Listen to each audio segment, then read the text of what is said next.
Hey everybody, and welcome back to our YouTube channel at 360 Player, the all-in-one sports platform for teams and clubs. In this video, we're talking about warm-ups specifically for football, how to best activate your players, and 5 things to think about when you're designing your warm-ups. And we recently went out to one of our clients here in Stockholm, a semi-professional team, Stocksund, their entire club, is using our all-in-one sports platform, and this is their first team that we were filming here today. And we closely looked at what are they doing to activate their players. So we're gonna go in specifically some tips that we picked up from watching one of their training sessions and things that you can think about as a coach. Let's jump into it. Number 1, when you're fully trying to activate your players, the first thing to think about is to activate your body. Warming up is so important because it's going to start to increase your body temperature. It's going to increase that blood flow throughout the entire body. It's going to make you more flexible when you're starting to incorporate some dynamic motions, and it's going to decrease the risk of getting injured. So warming up is extremely important. And one thing that we noticed watching a Stocksund training session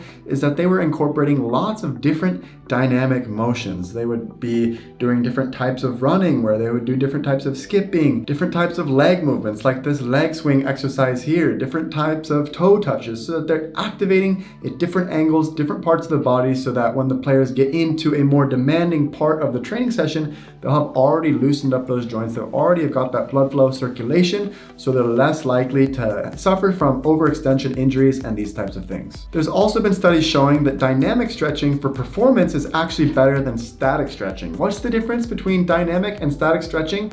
Well, static stretching is what a lot of people think of when you think of stretching, where you're standing still, trying to overextend the muscles in certain areas to try to stretch them out, lengthen the muscles, which is good for general flexibility. But performance specialists recommend that you do static stretching at the end of a training session, so you can still get the benefits of lengthening those muscles and increasing flexibility.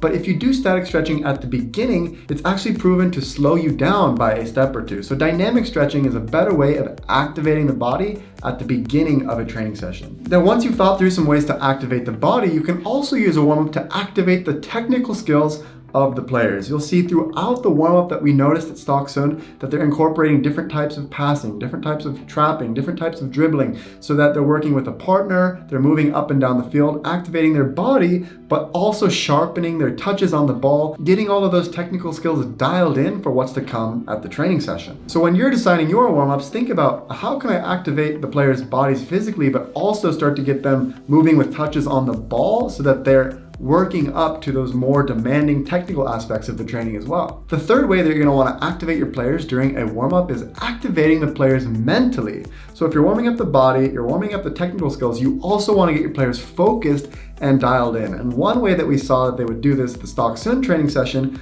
was with rondos. Rondos are great because they force the players to make decisions. They're not only mindlessly passing the ball, they're starting to increase the complexity when they go from these basic technical skills, then making it so that the players are not only doing that, but also having to decide and think how to avoid the defender, how to pass. We've made tons of videos about rondos before on this channel, so if you're looking for some great rondo ideas, be sure to check those out. Now, the last 2 points in this video, I want to talk about some important considerations. And the first one is to gradually increase the intensity. When you're warming up players, you don't want them to be going full speed first thing. You want to gradually get the players warmed up, gradually be increasing the blood flow, the circulation, the flexibility, all of these things, so that by the end of the warm-up, the players have already broken a sweat and they're already ready to go into the next phase of the training session. But start with some lighter jogging, start with some lighter movements, and gradually pick up the physical intensity so that they are fully prepared when you get to the end of it. So keep that in mind when you're designing your warm-ups. Think of it as you want to be gradually easing into it, and this is going to help you minimize the chances of injuries. And the 5th and final consideration is to gradually increase the complexity. Now, just like gradually increasing the intensity, complexity is more the mental side. So as we were discussing in the earlier points, Stocksund, they were beginning with some basic movements and upgrading to some basic technical skills, and then incorporating rondos, gradually making it more mentally and physically challenging throughout. And then one thing we would see a lot of times with our clients in Spain, they would go from rondos to positional play exercises in that next phase of training, where the complexity is even more. There's more players on the field, there's players in the center and on the outside, and players are having to mentally think and they have more options to choose from. So this is just a great guideline, not only for warm-ups, but also when designing your training sessions. How can you start with something more simple that the players can master, and then gradually adding layers